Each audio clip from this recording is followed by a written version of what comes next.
podríamos producir problemas cardiovasculares y inflamación del estómago. Pero no lo expliqué por qué. Y eso también es importante porque el fármaco se encarga de estudiar los mecanismos. ¿Sí? Así que no es solamente que usted diga, se produce trombo. Bueno, ¿se acuerdan que la coxura es constitutiva, no? Por lo tanto, protege, es protectoras. ¿Y la COX-2 qué es lo que es? Inducida, es decir, cuando hay dolor, inflamación y fiebre. Sin embargo, ¿sí? Se ha demostrado que en el corazón y en el endotelio la acetilcolina es constitutiva. ¿Qué cosa, disculpa? No me acuerdo lo que dije. La acetilcolina 2 es constitutiva en el corazón y en el endotelio vascular. Por lo tanto, hay personas que tienen mucha susceptibilidad del bloqueo en heredad. ¿Quiénes son principalmente los adultos mayores? Los que ya tienen antecedentes cardiovasculares.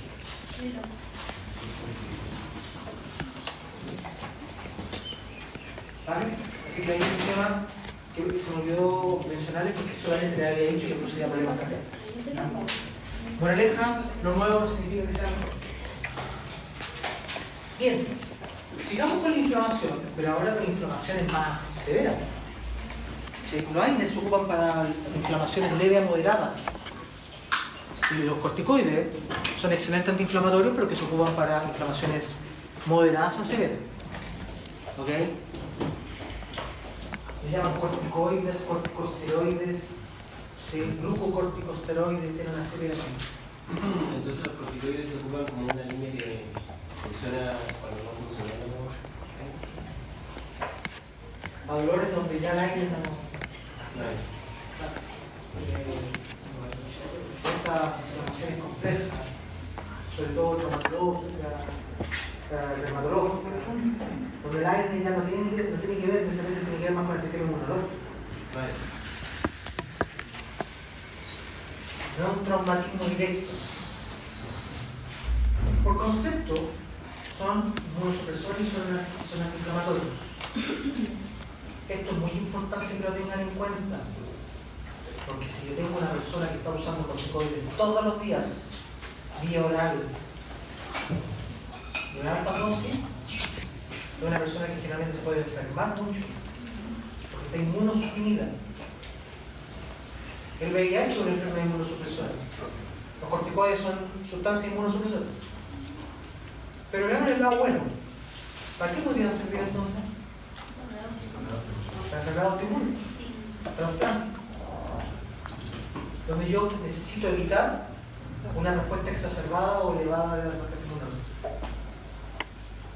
Así que los corticoides son muy buenos medicamentos. Sin embargo, si se usan incorrectamente pueden ser muy peligrosos. Lo mismo, nosotros en el área farmacéutica estos medicamentos les prenden mucho más peso, porque son drogas muy buenas pero muy peligrosas. Los corticoides que son en crema también generan inmunosupresión. Pero no a lo mejor sistémica, sino que más local. A excepción de los niños. ¿Por qué te digo? Porque la piel de los niños es tan delgada y tienen más grasa que el corticoide, como el lipofílico, tiende a pasar. Por lo tanto, puede producir daño sistémico igual que un tratamiento. Por eso hay que tener cuidado con ciertos tratamientos de corticoides en ciertas cosas. Por lo que nos pasa lo mismo. Ok. ¿Por qué se llaman así? Ustedes se podrán imaginar por qué. Vienen de la hormona del cortisol.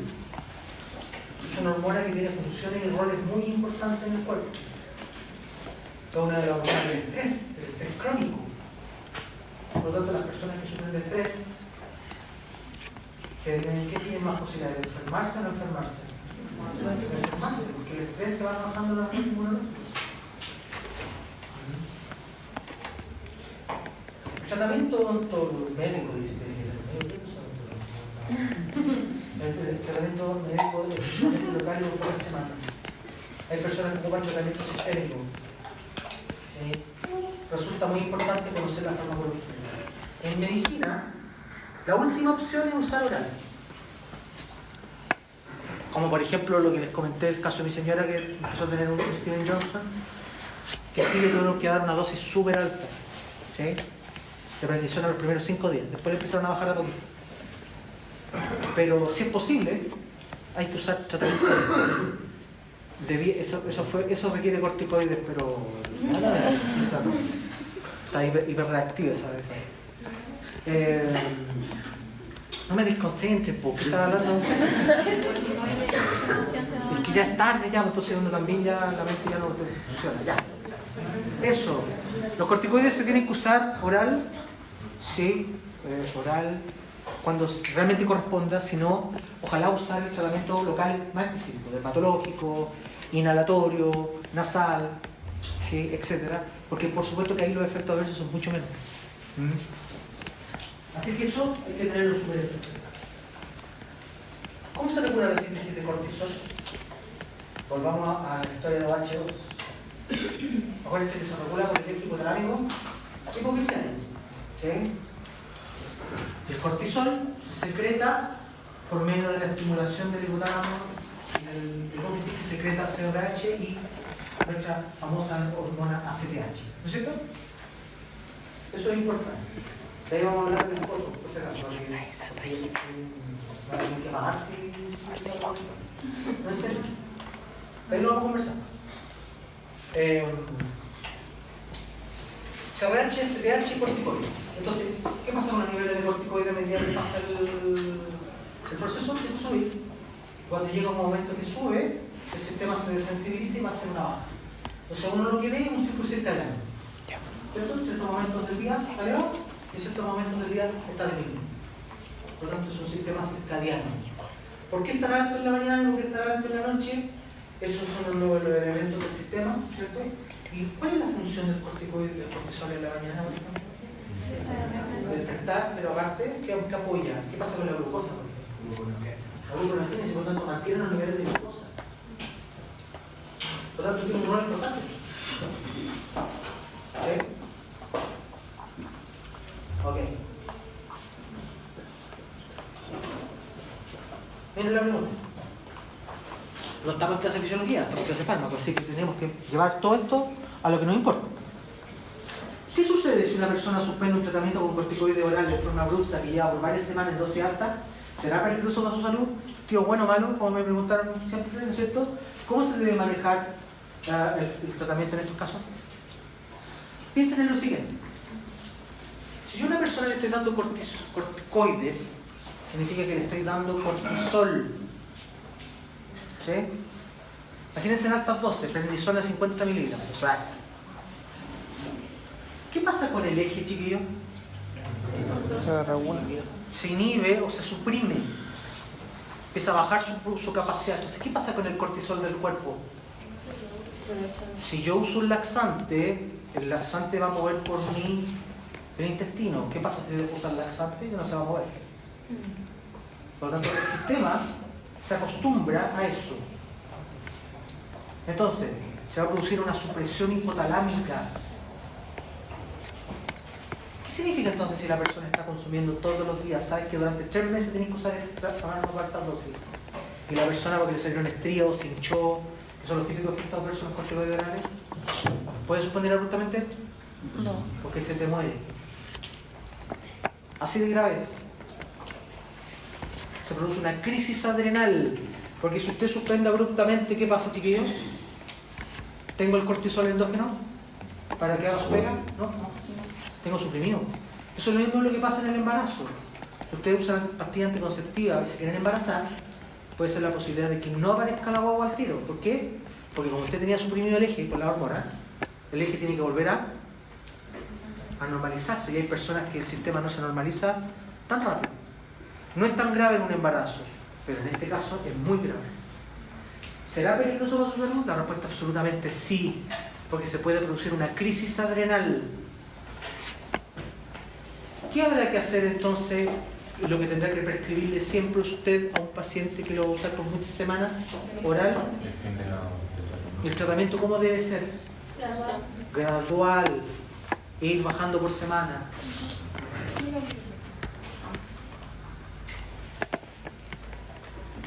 Conozco a varios veterinarios, por ejemplo, perdón por sacar otro ejemplo. Los veterinarios dijeron que ahora saben que los perros son parte de los animales son parte de tu casa, son hermanos, son tu hijo, ¿sí? Y ahora uno gasta una millonada por los perros, y es verdad, hay exámenes que le salen 300 lucas, nada. Los médicos dan corticoides, ¿no? Cuando tienen artritis, artrosis o no tienen alguna inflamación, te tiran con corticoides.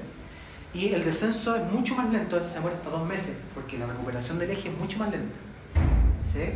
Y eso explica que es súper importante conocer el tema de los corticoides orales. Si usted va a dar por muchas semanas corticoide oral, tiene que suspender en forma gradual. ¿Les parece, chiquillos? ¿Qué están haciendo ahí? Están recuperando el eje hipotalámico hipoficial en forma gradual. Por lo tanto, la persona no puede descontrolar la terapia. Profe, ¿y si es terapia tópica? ¿Y si es terapia nasal? ¿El otorrino dijo que usara por un mes la cuestión? ¿Hay algún problema? Generalmente no. Porque es terapia local. La pregunta es oral. ¿Cómo se regula el recinto?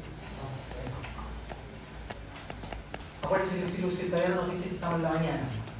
A esta hora el cortisol está empezando a caer, algunos más que otros, incluido, ¿sí?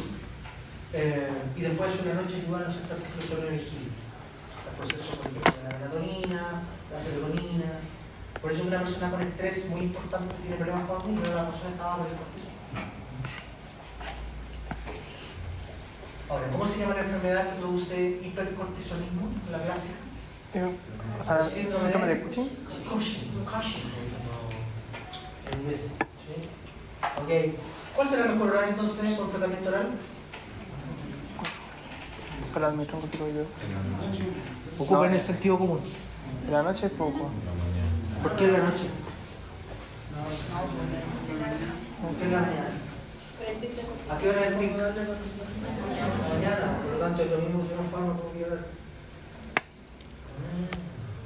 Entonces el tratamiento oral es justamente la mañana. Los tópicos, los nasales, ahí están cada 8 horas, cada 2 horas dependiendo del cuerpo oral. ¿Me siguen o no? La idea es respetar a nuestro cuerpo. Si ustedes no conocen los fármacos corticoides, si no conocen su cuerpo, no los prescriben. No pierdan su tiempo. Entonces llega en la mañana por el pico de...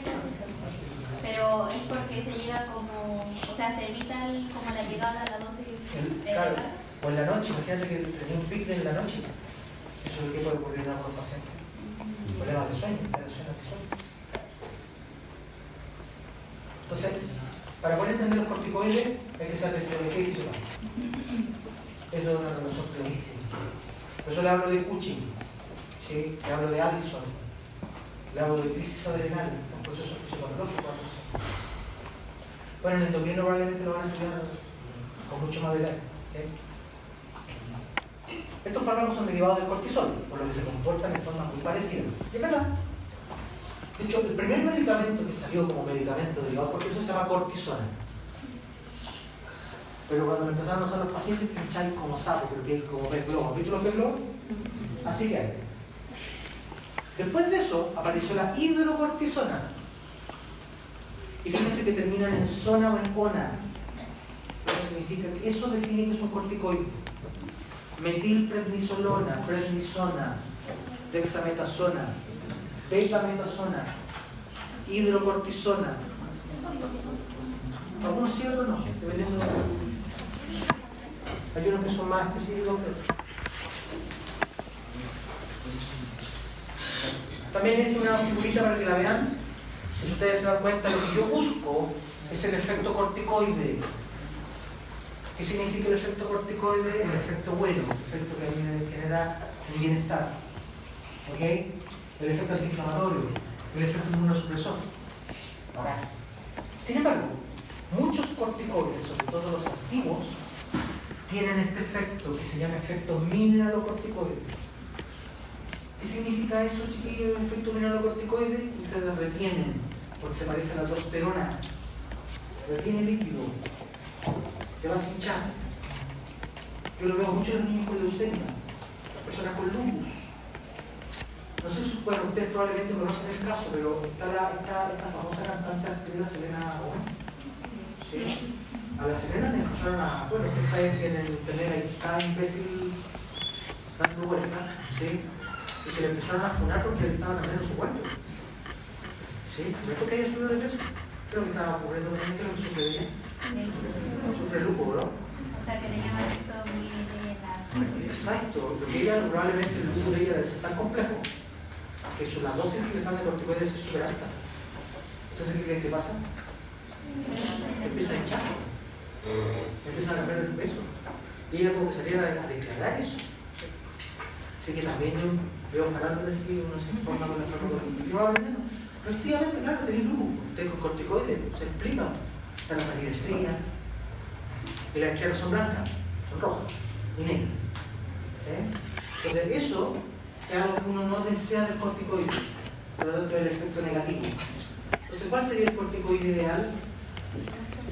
Un buen efecto anticorticoide y ojalá lo mínimo o nulo mineralocorticoide.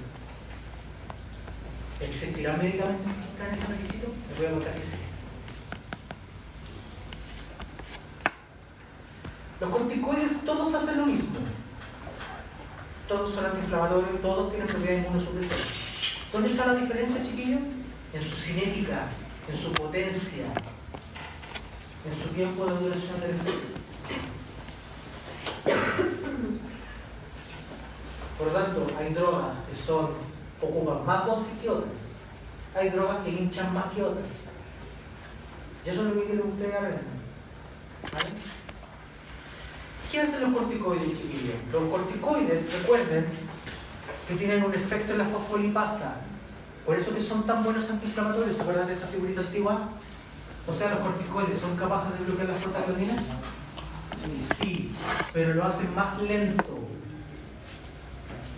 No son corticoides de acción rápida que a los 5 minutos no va a tener dolor o inflamación.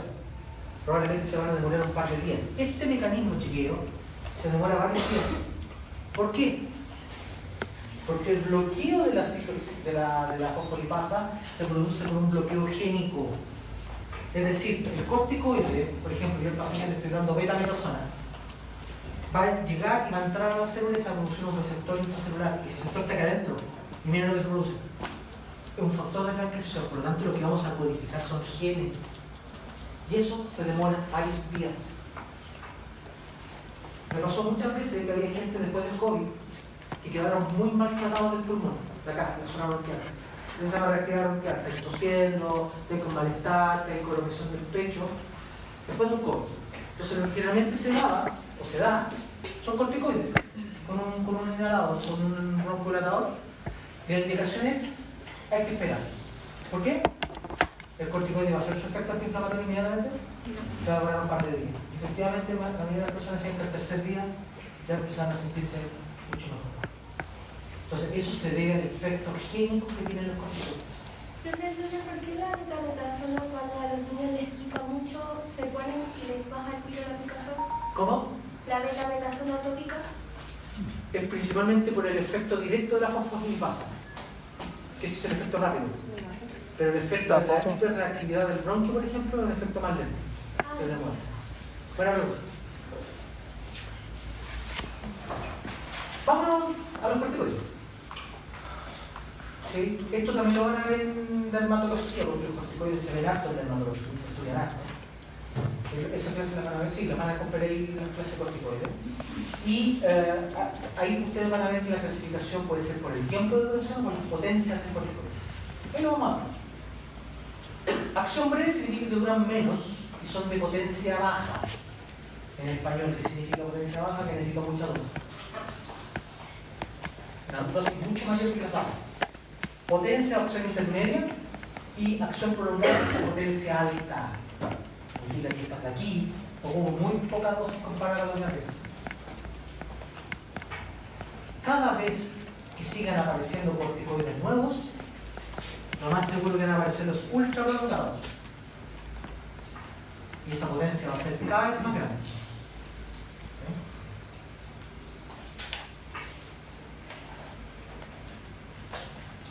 Lo he conversado varias veces con ustedes y ya no voy a ir conociendo. A mí no me interesan las tablas, que se las aprendan de memoria. Me interesa el análisis que se puede desprender de esa tabla.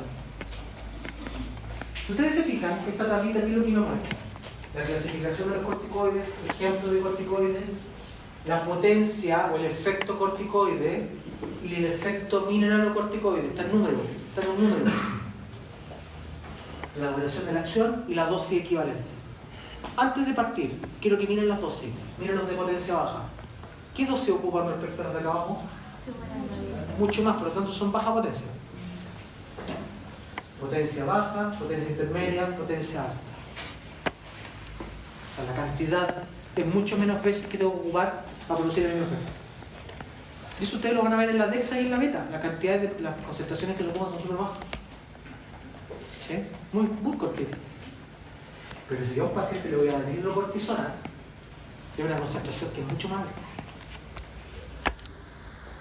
Eso es lo primero. Segundo, vayan conociendo algunos fármacos. El primero, es que uno de los que quiero que conozcan es la hidrocortisona, se usa mucho en crema. Un buen medicamento para la crema. Y aquí se ocupa casi todo. Ustedes van a ocupar harto la prednisona, la metilprednisolona. La triamcinolona también se ocupa en algunas situaciones más dermatológicas. Son acción intermedia. O sea, le pueden hinchar, pero no tanto para la tabla. Y esos de abajito son las que menos hinchan. ¿Por qué? Fíjense, ¿qué pasa con el efecto corticoide, chiquillo, a medida que voy bajando? Miren. La capacidad inflamatoria cada vez es mejor. ¿Y qué pasa con el efecto retención de líquido? Miren el efecto en general, el número. A excepción de este medicamento que está aquí, que tiene un valor de 125 veces. Se llama fluorocortisona. En Chile no está, hay que ir a verlo Argentina. ¿Sí? ¿Qué es lo que hace ese medicamento? Acuérdense, ¿qué pasa si la potencia mineralocorticoide es cada vez menor? ¿Qué pasa con el efecto adverso de hinchazón o problemas mineralocorticoides? Menos. Por eso ustedes van a ver tanta beta y tanta dexa ahora. Ahí necesitamos algunas, por lo que insistir. ¿Sí? ¿Pero qué pasa con el efecto 125? ¿Qué va a pasar? Va a aparecer pez globo. Entonces, ¿en qué situaciones se ocupará? Si es un medicamento. Podría ser un hipoaldosteronismo, pero se usa principalmente en una enfermedad que se llama hipotensión ortostática. La hipotensión ortostática, ¿qué es lo que pasa? La persona tiene problemas de presión y una de las razones es que hay problemas de líquido. Entonces, ¿qué es lo que hace este medicamento? Retiene líquido. Es carísimo. ¿Sí? Es la excepción a la regla. Es decir, en este caso no me interesa tanto el efecto antiinflamatorio. ¿Qué es lo que me interesa? El efecto mineralocorticoide. Así se analizan las tablas, chiquillos. ¿Para qué se ocupaba?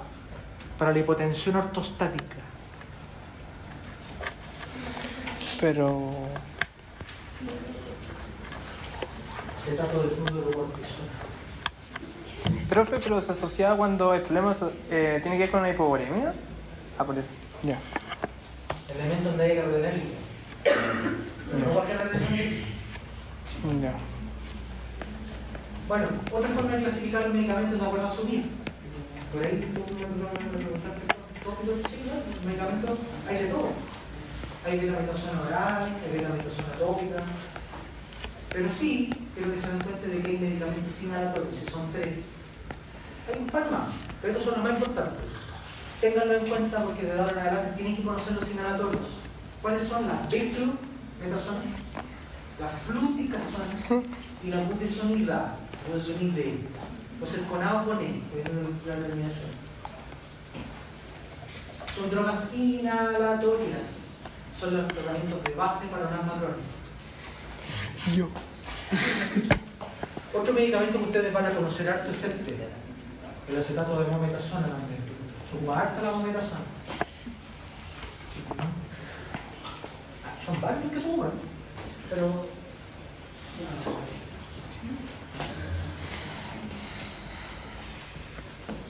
ahí tenemos el corticoide inhalado, la budesonida, el calete de nombre, ¿sí? La fluticasona, la beta. ¿Sí? ¿En qué se pueden usar? Sistémico oral, intramuscular, local, tópico, intraarticular, inhalada. ¿Sí? El problema es que usar, por ejemplo, el tratamiento articular, igual tiene su miedo. Ahí les voy a mostrar algunos ejemplos. En vía tópica están geles, crema, elixir, pomadas. Existen varios tipos de formulaciones que se pueden usar. Profe, ¿a qué se refiere con elixir?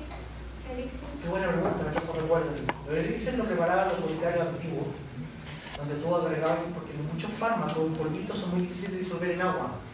Entonces lo que se le hace es preparar una solución de alcohol. Le pones agüita, alcohol y lo diluyes. Entonces la gente se llevaba un brebaje, un copete. Por lo tanto, si ustedes se llaman un roncito con un paracetamol, ¿qué tienen que decir ustedes? Están tomando un elixir. Maravilloso. Ya, pero no quiero saber más de un elixir. Claro, está disuelto. Vamos un poquito a los efectos. Chiquillos, los inhaladores, la Beclo, la Fruity y la Bude, son fármacos relativamente seguros, muy seguros. Sin embargo, la única recomendación que usted tiene que dejar claro al paciente es que se tiene que apagar la boca cada vez que ocupa corticoides inhalados. Porque no olviden, los corticoides son inmunosupresores. Y al ser inmunosupresores, el riesgo de que aparezcan oportunistas. Candidiasis. Por lo tanto, es un problema normal que muchos odontólogos lo ven porque el mal manejo de los corticoides, porque nadie le enseña a usar los corticoides, nadie. Menos usar la aerocámara. Entonces, ahí la cuestión se pone bastante más compleja. Entonces, hay que enjuagarse. Porque acuérdense que aunque se lo pongan así, queda una gran porción queda en la boca. Y como son lipofílicos, no se van tan fácilmente. ¿Sí? Segundo, atrofia. La hidrocortisona no se usa oral, porque primero hincha como sapo. Segundo, si la hidrocortisona se usa por mucho tiempo de forma descontrolada, puede generar atrofia en la piel, o sea, empieza a generarse un hoyito, literalmente un hoyo en la piel, porque afecta el colágeno. Acuérdense que el cortisol, ¿qué es lo que hace con el síndrome de Cushing? ¿Qué hace con la piel? Rompe la fibra, ¿no? Cambia las fibras, cambia el colágeno, aumenta la grasa abdominal y disminuye la grasa de las piernas. Entonces empieza a generar un corticoide potencialmente tópico mal usado, podría generar un daño en la piel. Ahora, eso es lo malo, que es la atrofia. ¿Podría ser en alguna situación en donde yo busque la atrofia en clínica? Por ejemplo, lo que pasa con la fimosis.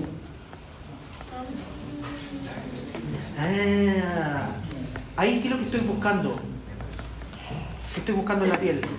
¿Que se endurezca o que se adelgace o que quede más delgadita? Que quede más delgadita. Entonces ustedes van a ver que en muchos protocolos de fimosis, adivinan lo que le dan a la guagua, o al cabro chico, o inclusive al adulto también. Le dan corticoides tópicos. ¿Sí? Con muy buenas respuestas. Eso. Entonces tenemos los respiratorios, tenemos los tópicos, principalmente la atrofia. La beta y la dexa no producen atrofia. Y aparte los tiempos son más cortos. Efectos adversos sistémicos. Y aquí están en rojo porque estos son peludos. Esto hay que tener en cuenta que alguno de ellos te puede matar. ¿Cuál de ellos te puede matar, chiquillo? La crisis adrenal con el hígado. Ah, no. ¿Estáis sin cortisol? Cushing farmacológico, o pseudo Cushing. Un uso constante de prednisona diaria, después de un mes te lo va a cambiar tu forma de tu cara, cosas que van a los niños que lo usan. ¿Has visto a los niños que lo usan? Son niñitos que son más chiquititos, tienen la cara redondita, sí, están más hinchados, son más bajitos. Eso se produce lo que se llama el efecto Cushing farmacológico. Úlcera, hipertensión arterial. Así que tengan en cuenta que aquí podemos tener efectos importantes. No olviden que si yo bebo líquido, puede ser la verdad. ¿Profe? Sí. ¿Qué es hirsutismo? Hirsutismo. Gracias, no lo mencioné. ¿Alguno de ustedes lo conoce la palabra? Crecimiento anormal de vello. Para algunas personas, lamentablemente, que se ve. En el hombre no, lamentablemente, en el hombre no se nota tanto porque incluso algunos quieren, pero la mujer es un tema bastante complicado. Y eso hace que mucha gente reemplace la edad y la sexual. ¿Sí? Es un problema. Cachen la cantidad de efectos adversos que tienen los corticoides orales usados por mes. Imagínense lo que le está pasando a esta chiquilla de la aceleradora. O alguien que tenga lupus que debe estar usando un mes. Todo el tiempo. ¿Sí? Amplia inmunosupresión, riesgo de infecciones, hiperglicemia, riesgo de diabetes, sangrado, osteoporosis. Esto es lo que me pasa con los futbolistas. Los futbolistas de los 80 y los 90, cuando se lesionaban, se pichileteaban con corticoides. Era muy normal que salieran las noticias en el diario, en la radio. Se lesionó, no sé, se lesionó el día Figueroa, el día jueves, y el día sábado estaba jugando. ¿Cómo se explica eso? Si el Rey tiene así una lesión en la rodilla, la única forma es que se pichiletean contigo, que se van a infiltrarse. ¿Qué creen que pasa después de 10 años infiltrándote cuando soy deportista? Mira. Muchos deportistas que parten desde joven infiltrándose con corticoides, ya saben lo que pasa. Más tarde usted va a ser médico de deporte, así que van a conocer esa historia. Por eso que los traumatólogos, los buenos médicos, no prescriben corticoides, a no ser que sea muy grave. Hay que vigilar, ¿sí? Porque baja la inflamación, pero ya saben el daño de salud. Cardiovascular, movimiento, sistema nervioso central, ojo, riñón reproductivo. Chiquillos, quiero aportar esto, también tengo una historia, no me acuerdo qué tenía, ¿sí? Mi mamá en los años 80 me contó de que sufrió una reacción alérgica muy grave, la llevaron al hospital y el médico le puso corticoides. Nunca se supo cuál fue. El diferenciólogo normalmente, y durante una hora no paró de reírse. Hola, doctor. ¿Qué me pasa? Tomando.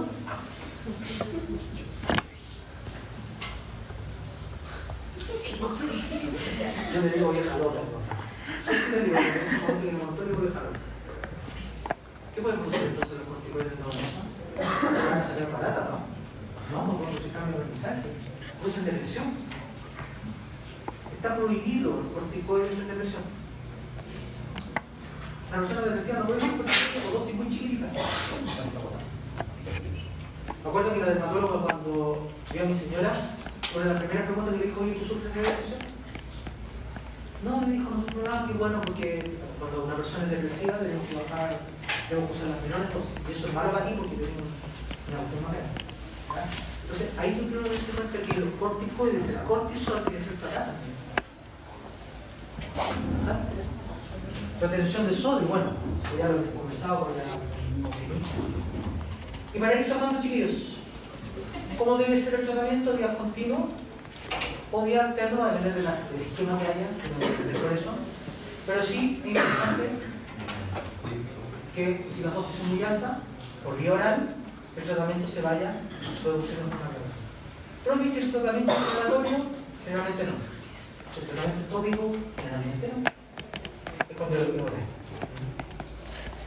Las últimas preguntas. ¿Qué pasa en el embarazo entonces si hay una persona que necesita corticoides? Está lo que se llama la categoría C. Si estoy hablando chino mandarín, por favor, repasen lo que son las categorías del embarazo. Porque en las clases de fármacos siempre vamos a ver las categorías A, B, C, D y X. Entonces, eso significa algo. Se llama precaución. Es decir, lo más seguro es que usted la van a hospitalizar. No, pero usar corticoides. Si es categoría B, sí, podemos usarlo con algún cuidado. Váyase a la casa con paracetamol. Si es categoría A, lo podemos usar. Si es categoría D, es vida o muerte. Y si es X, ni se le ocurra, porque si no la bomba le va a salir con los ojos limpios. Sí, pura caricatura amiga, por favor, no quiero que nadie lo tome persona. Lo que quiero decir es que la categoría X va a producir un daño congénito en la boca. Por lo tanto, si ustedes no lo saben, ¿quién va a saber esto? C, precaución. ¿Qué pasa con los cabros chicos? Su piel es más delgada, por lo tanto tienen el riesgo de retrasar el crecimiento y mayor inhibición hipotalámica, por lo tanto en ellos sí puede haber crisis adrenales.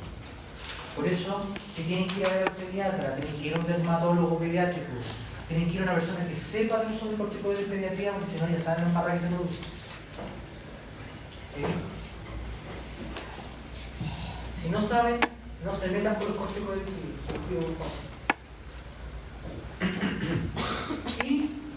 geriátricos, ¿cierto? Los abuelitos, ¿qué pasa con ellos y con la abuelita?